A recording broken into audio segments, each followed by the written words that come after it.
Landim, como torcedor, eu quero agora o lado Rodolfo, vai, aquele que a galera não vê mais em casa. Como é que é o Rodolfo torcedor nesse 2-0 que tinha uma nhaca? Até como presidente estava difícil ganhar lá deles. Ele explicou que o Juventude também jogava uma água a mais, não caía num período que estava sol e tal, mas como torcedor o Rodolfo, vendo esse Flamengo bater o Juventude por 2-0, você assistiu o jogo aonde? Conta pra gente aí esse lado torcedor, todo mundo tem curiosidade disso.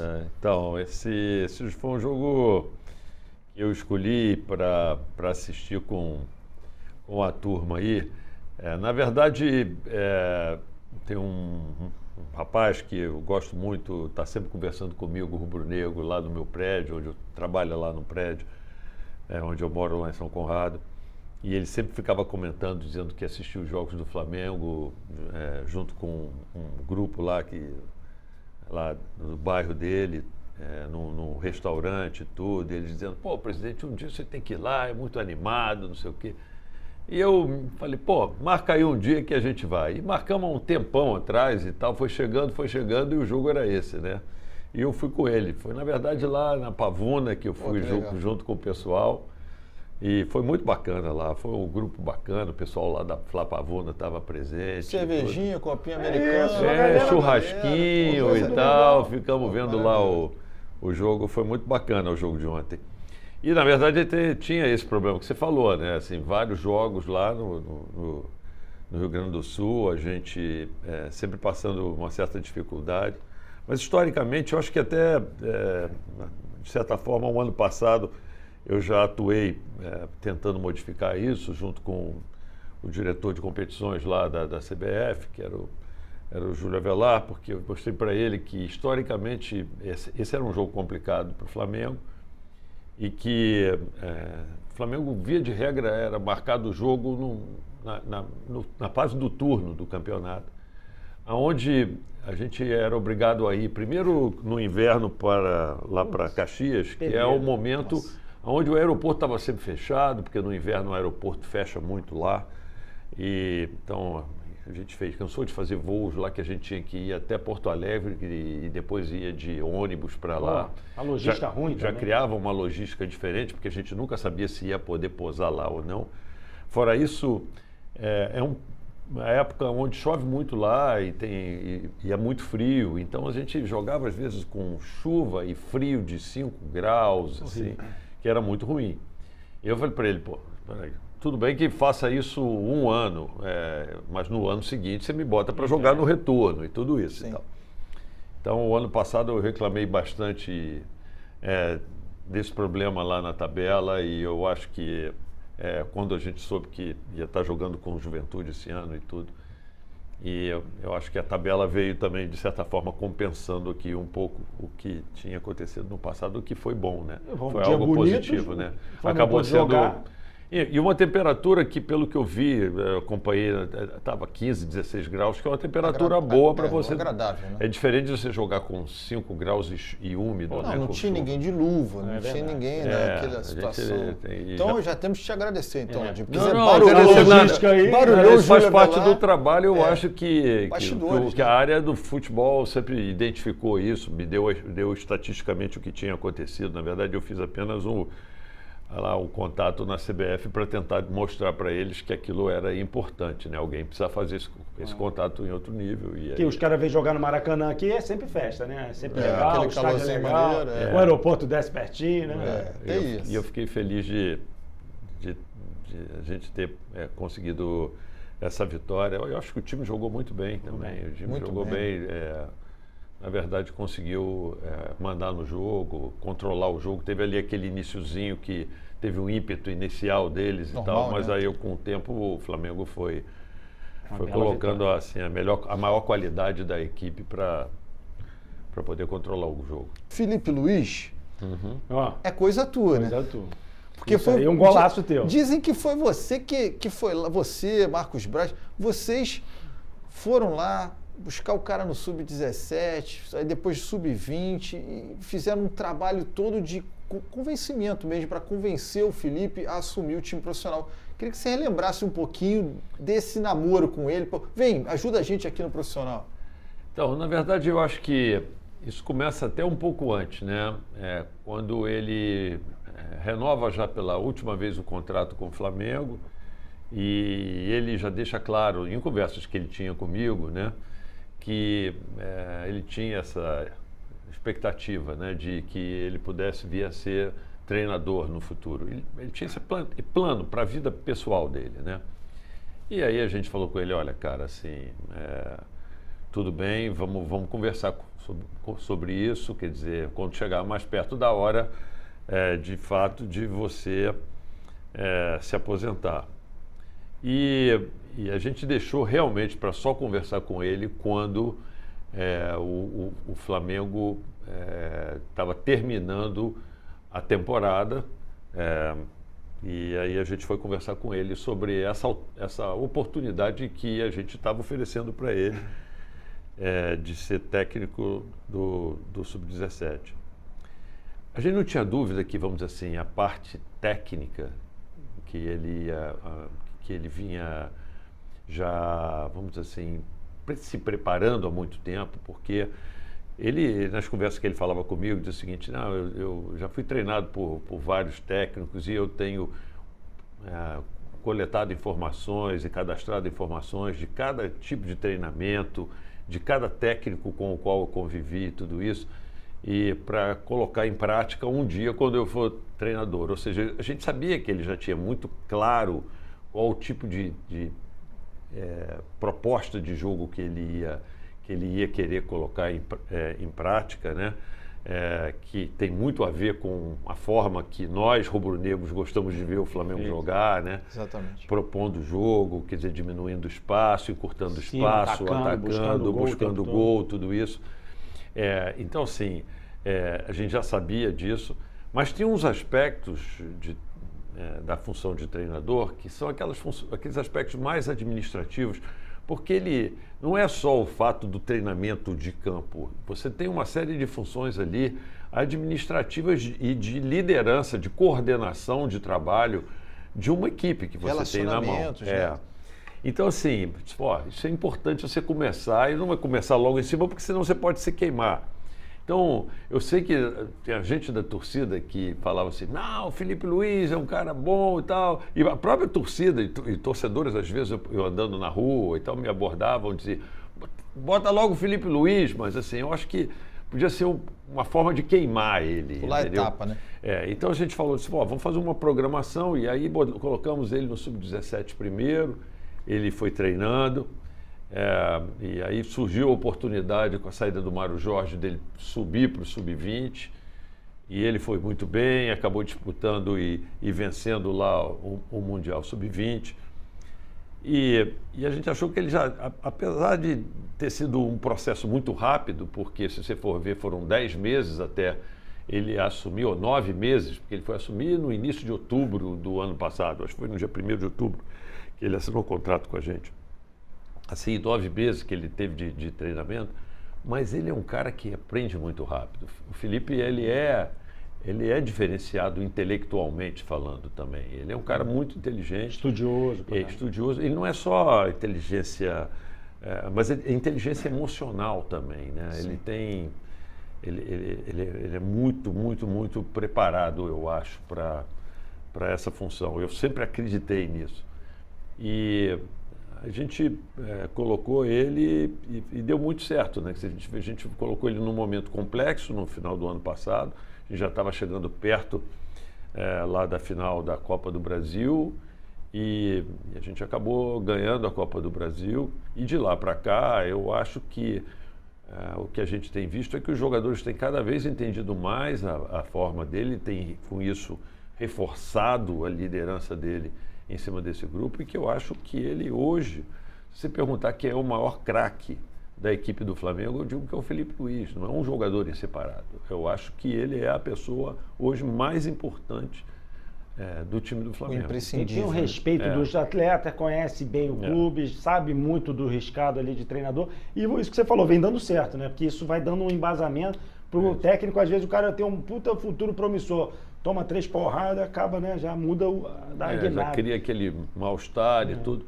Mas acho que hoje ele é visto mesmo pelo próprio grupo como, vamos dizer assim, o grande líder e o principal responsável pelo sucesso. Será que ele fica, Landim? Tu gostaria que ele ficasse muitos anos? Lembrando Já começou a pintar lembrando que o proposta. Fenerbahçe fez proposta oficial, ele segurou, disse que não tinha interesse, quer esperar. O contrato dele vai até o final deste ano. Foi o contrato que nós Que assinamos vocês na época, fizeram. que até foi criticado, porque as pessoas disseram, porque Então, o mandato de vocês está terminando, por que vocês fazem um contrato? Ali era importante passar a percepção para os jogadores de que ele era não um interino. Se a gente fizesse um contrato ali em outubro até dezembro, a gente ia estar passando a percepção ou o recado para os jogadores tapa-buraco. de que ele seria um interino. E na verdade, ele precisava chegar ali dizendo, não, eu sou o técnico do Flamengo, eu não estou aqui para pagar uma chuva, passar uma chuva, entendeu? E Eu acho assim também, né, Landim? Vocês mostram também, né, que vocês estão pensando no Flamengo, né? Claro. Porque se você falasse, vamos botar ele só até dezembro, porque o meu mandato acaba em dezembro, e aí, problema de quem vem, foi uma postura da diretoria de acreditar no profissional. De acreditar no profissional e dúvida. pensar no melhor pro Flamengo. Independente de quem vem, se vai vir a situação, se vai vir a oposição. Então, assim... E o Felipe entendeu isso, sabe assim, e as pessoas não sabem, talvez a grande maioria das pessoas não sabe disso. O salário do Felipe Luiz hoje, até hoje, porque ele não renovou o contrato, é um salário muito inferior à média de mercado. Dos treinadores. Estando no Flamengo. E para o que ele já está entregando também, né? Então assim, ele também entendeu que isso era um período que era importante para ele também ficar no Flamengo. Ele aceitou esse salário. E eu tenho certeza que ele deu certíssimo e o Flamengo vai reconhecer isso agora com essa renovação que vai fazer de contrato com ele. Tem uma proposta na mesa. Agora está em análise da parte do Felipe Luiz. Agora, Landim, se fosse você que estivesse com a caneta lá agora, renova até o final do mandato, né? O que ele está fazendo no Flamengo para tentar segurar o homem, não? É claro que sim, é claro que sim. Agora, deixa eu dizer uma coisa. O problema quando você tem um contrato muito longo é que é importante que você estabeleça também uma regra para eventual saída, seja para um lado ou para o outro, né? É porque eu acho que é o seguinte, você criar uma algema para prender o técnico é algo complicado, ao mesmo tempo também atrelar o clube a um contrato longo com um técnico, se de repente começa a não dar certo e mutuamente, eu tenho certeza que se for o caso, no caso do Felipe Luiz, vai ser mútua essa percepção de que eventualmente, se porventura não vier a dar certo, e eu acredito que o Felipe Luiz tem tudo para ficar muitos e muitos anos no Flamengo, eu acho que é ruim esse processo, entendeu? Então, assim, o que precisa, quando você tem um contrato longo, também é estabelecer um valor de multa para eventual necessidade de rompimento, falando francamente. Dos dois lados. Para os dois lados. cláusula, Seja para né? eles, seja para o Flamengo, né? Já que estamos falando de técnicos, a gente fica na torcida para que ele renove, ou pelo menos que ele termine o ano no Flamengo, que não vem ninguém de fora seduzindo ele aqui. Pois é, deve ser muito difícil. E um cara bom de lidar também, né? Puta cara maneiro. Excelente. Né? Mas vamos falar de Jorge Jesus? Jesus é assim, quase que unânime para o torcedor do Flamengo, mais jovem, a galera que não viu o Cláudio Coutinho, enfim, que perguntou quem é o maior técnico da história do Flamengo. A grande maioria cita Jorge Jesus. Tiveram dois flertes, eu queria saber o que é verdade do que saiu para a imprensa, o que não é. Dois flertezinhos, dois namoros de uma possível volta em 2022, 2023. Uma que ele até passou o carnaval por aqui, estava no Rio, deve ter, não sei se você ligou para ele, falou, Jesus, vamos comer um bacalhau, vamos tomar um chopp, vamos conversar. Aconteceu mesmo isso? Jesus quase voltou para o Flamengo? Olha, cara, não foram duas, não, foram várias. Foram várias? Vou ser franco aqui. O que acontece é o seguinte, é que o Jesus sai naquele momento lá em que a gente estava vivendo o problema da Covid, ele apresentou lá as razões dele e tudo. Foi num momento muito difícil para nós, porque nós ficamos sem técnico, no momento que ia começar o Campeonato Brasileiro, e todas as equipes já tinham contratado os melhores técnicos para ir para lá. Era um momento difícil também de a gente contratar técnicos no exterior e trazer para o Brasil, porque a gente estava no meio da Covid. Acabamos trazendo o Domenech Torrentes para cá, que foi o técnico que a gente conseguiu identificar aqui, muito bem recomendado e também pelo que ele tinha tido no passado, que a maior parte da experiência dele tinha sido como assistente do Guardiola, mas também como técnico, que ele tinha ido nos Estados Unidos e tudo.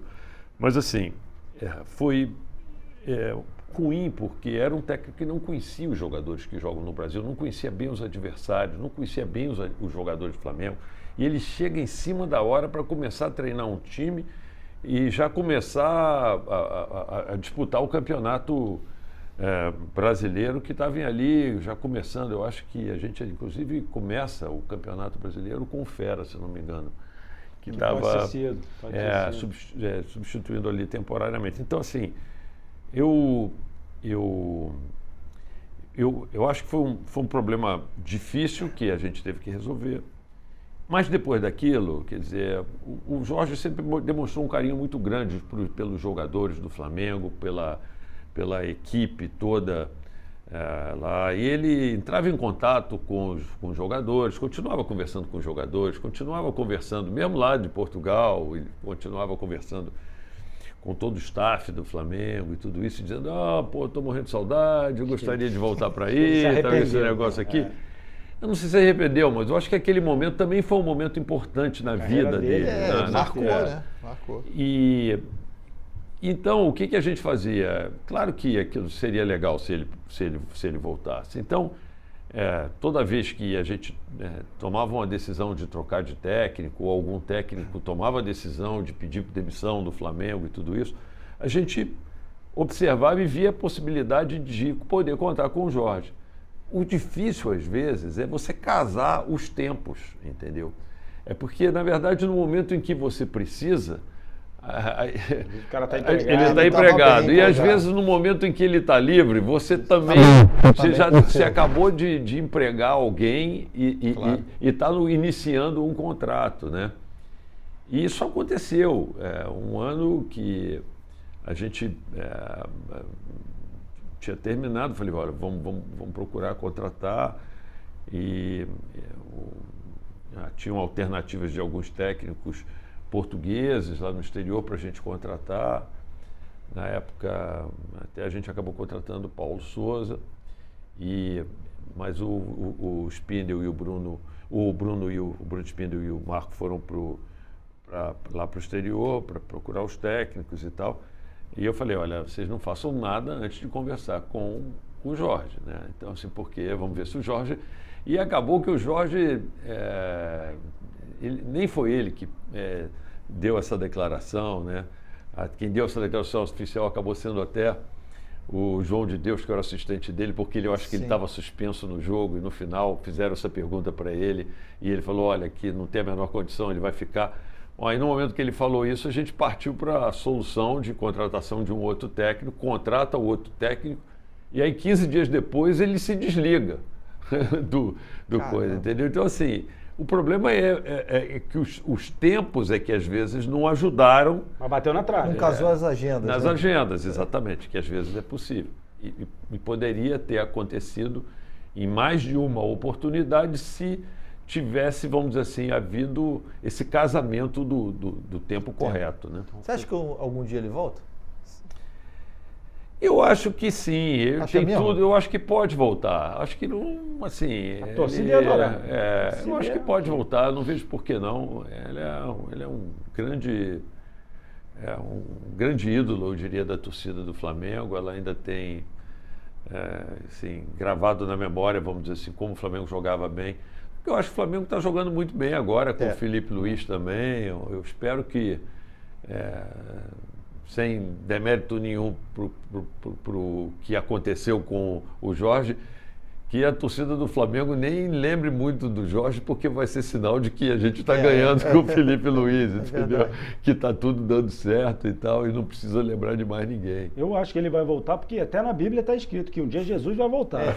Então a torcida adora. Agora você acha que ele mudou? Porque ele mudou um pouco não o Flamengo, mas o futebol brasileiro, né? Porque ele chegou ali com uma intensidade diferente. E tem muito dele no trabalho do Felipe também. Com certeza. Né? Você acha que ele foi ali um acerto desses que... Então, ali a gente foi chamado de maluco, né? Quando a gente contratou ele. A gente sabia exatamente o que a gente queria.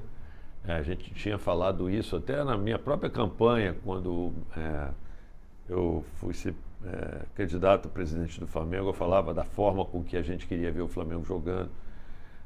Num primeiro momento, a contratação que nós fizemos foi do Abel. Eu acho que é um grande técnico também, mas eu acho que a forma com que o Abel gosta de arrumar os seus times, ela estava, vamos dizer assim, mais adequada talvez para o plantel que a gente tinha. Se vocês forem observar, o Flamengo ele começa em 2019 contratando 4 jogadores, né? Quer dizer, contrata o Rodrigo Caio, que foi uma oportunidade lá, que estava com problemas lá com o São Paulo, mas contrata três atacantes, né? Assim, um meio avançado, que é o Arrascaeta, o Bruno Henrique e o Gabriel.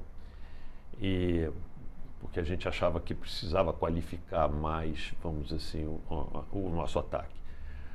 Mas assim, você só pode jogar avançando linha, protegendo, vamos dizer assim, se arriscando mais, se você tem também uma defesa consistente. E a gente precisava qualificar a nossa defesa. Então, se você for ver, a contratação do Jorge chega num segundo momento, onde a gente contrata o Rafinha, o Pablo Mari, o Gerson e o Felipe Luiz.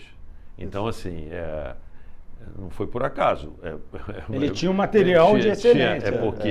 Porque a gente, nesse segundo momento, a gente pode contratar um técnico com essas características. Por quê? Porque a gente vai ter jogadores que vão saber jogar com essa maneira de jogar que a gente está pretendendo implantar no Flamengo. Agora, você falou, Landim, dessas 3, especialmente essas 3 contratações, né? Arrascaeta, Bruno Henrique e Gabigol. Para mim é a virada de chave do Flamengo. Assim. Tem uma virada ali, Diego, Paulo Guerreiro, que o Flamengo começa a se posicionar um pouco mais no mercado, da gestão anterior do Bandeira, mas esses 3, essa trinca, né? Quando chega no Flamengo, mostra para o mercado, opa, Flamengo grandão, chegou com 3 jogadores pesados. E um passarinho me contou que o Arrascaeta, especialmente, é muito Rodolfo Landim. Assim, na roda de conversa, vamos contratar quem? Parece que o Marcos Braz falou, eu quero o Gabriel. E o Landim... defendeu o Arrascaeta. O CPF ali, Landim falou, vamos de Arrascaeta. Então vamos lá. É isso mesmo?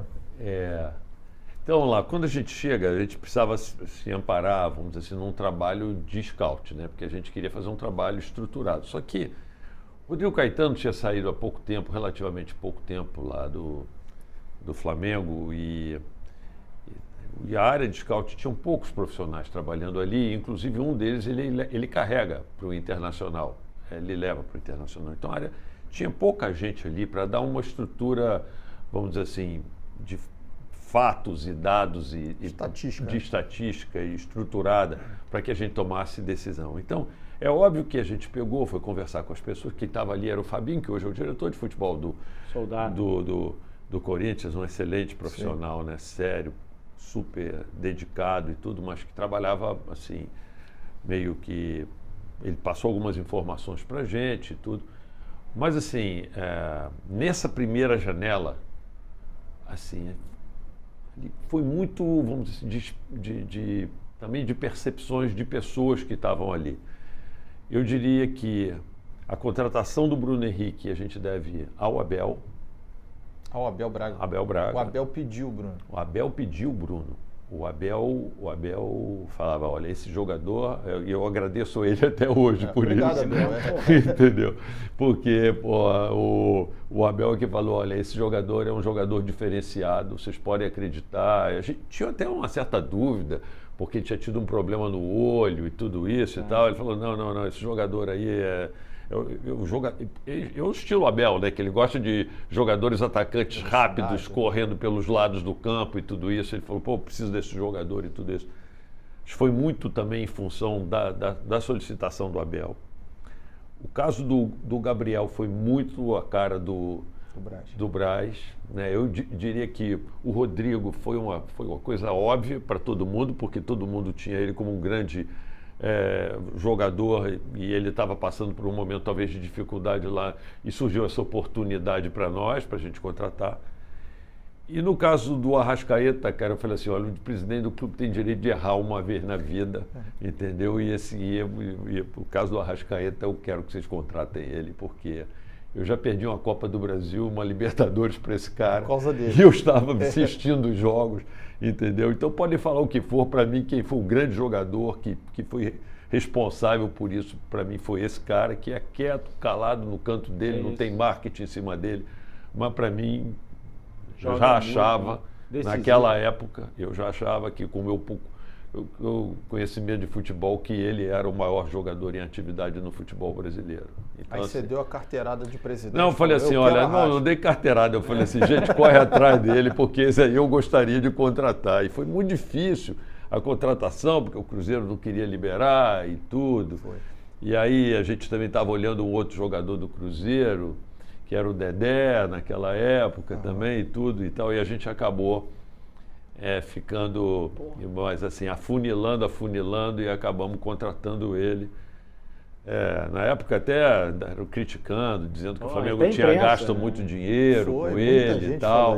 Thiago Neves falou que ele não ia dar certo no Flamengo, ele era muito quieto. Deixa todo mundo falar, assim, eu tinha muita confiança que ele ia desempenhar muito bem no Flamengo, porque apreciava o jogador. Quando sai um golzinho dele, tipo domingo, gol de cabeça. Orgulhoso. Bate orgulhinho cara tá assim, até tipo, hoje aí. Tipo meu filho, vice-artilheiro do Campeonato Brasileiro. Tipo assim, meu filho, fui eu que botei ali. Não, vai ser. Na verdade foi o trabalho do grupo inteiro, mas assim, eu diria que aquele ali eu fiz uma questão especial. Teve uns momentos ali que a coisa estava muito difícil, porque o valor envolvido estava sempre em discussão e eu falei assim, não, gente, esse aí vocês continuem insistindo aí, porque eu quero ver jogando com a camisa do Flamengo. Cara, tem coisas que a gente não fica sabendo, né? Nem como imprensa, nem como torcedor, né?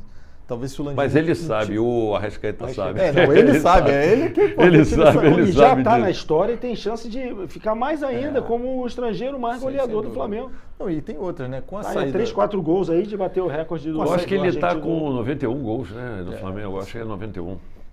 Já passou o Doval. Passou o Doval com esse gol. Já está. E assim, com a saída do Gabriel, com a saída do Jesus, os caras que estão ficando, Bruno Henrique, ele, começam a ficar com a marca da era inteira, né? Que o torcedor gosta disso, né, cara? De saber quem é o craque do teu time. E não aquela coisa de 6 meses e troca tudo, que era uma coisa que acontecia muito, até por causa da parte financeira. Hoje em dia, tu cara tem como manter um craque ali, um cara, que vestindo a camisa do Flamengo, 6 anos já que ele tá aí. Sensacional. Eu sei que você é amigo dele, falou super bem, e a gente tem que agradecer o Abel pelo Bruno Henrique, mas aí beleza, o Arrascaeta chegou, o presidente falou, eu quero muito, a negociação tá difícil, mas não, continua, eu quero. Aí o Abel foi e botou ele no banco. Aí não dá, Abel. Pô, Abel. Técnico de futebol, cara, assim, é complicado, assim, porque às vezes como o cara enxerga a oportunidade, o jogo, às vezes especificamente no jogo.